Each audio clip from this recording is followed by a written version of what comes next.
കഴിഞ്ഞ ദിവസം ഇന്ത്യയിലേക്ക് എത്തിയ ഇറാന്റെ രണ്ട് ടാങ്കറുകൾ, അതായത് എണ്ണ ടാങ്കറുകൾ ചൈനയിലേക്ക് വഴിതിരിച്ചു വിട്ടു എന്നൊരു വലിയ വാർത്ത നമ്മുടെയൊക്കെ വിവിധ മാധ്യമങ്ങളിൽ വന്നിരുന്നു. എന്നാൽ ആ വാർത്തയ്ക്ക് ഇപ്പോൾ ഒരു ക്ലൈമാക്സ് എത്തിയിരിക്കുകയാണ്. ആ കപ്പലുകൾ വീണ്ടും ഇന്ത്യയുടെ തുറമുഖങ്ങളിലേക്ക് അടുത്തു എന്നുള്ള വാർത്തയാണ് വന്നിരിക്കുന്നത്. ഗുജറാത്തിലും ഒഡീഷയിലുമുള്ള രണ്ട് തുറമുഖങ്ങളിലേക്കാണ് ഈ കപ്പലുകൾ ഇപ്പോൾ അടുത്തിരിക്കുന്നത്. ഇറാനിൽ നിന്നുള്ള രണ്ട് വലിയ എണ്ണ കപ്പലുകൾ തന്നെയാണ് എത്തിയിരിക്കുന്നത്. 2019 ശേഷം, കൃത്യമായി പറഞ്ഞാൽ 7 വർഷത്തിന് ശേഷമാണ് ഇറാന്റെ എണ്ണ ടാങ്കറുകൾ ഇന്ത്യയിലേക്ക് എത്തുന്നത്. ഇത് രൂപയിലാണ് ഇടപാടുകൾ നടന്നതെന്ന് അനൌദ്യോഗികമായ ഒരു വിവരങ്ങളുമുണ്ട്.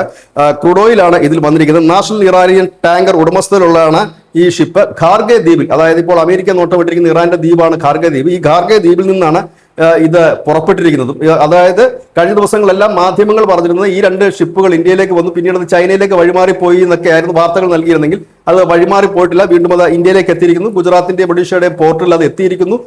ഇനി അടുത്തത് എണ്ണ ഇറക്കുന്നതുമായി ബന്ധപ്പെട്ട പ്രക്രിയകൾ മാത്രമാണ് അവശേഷിക്കുന്നത്.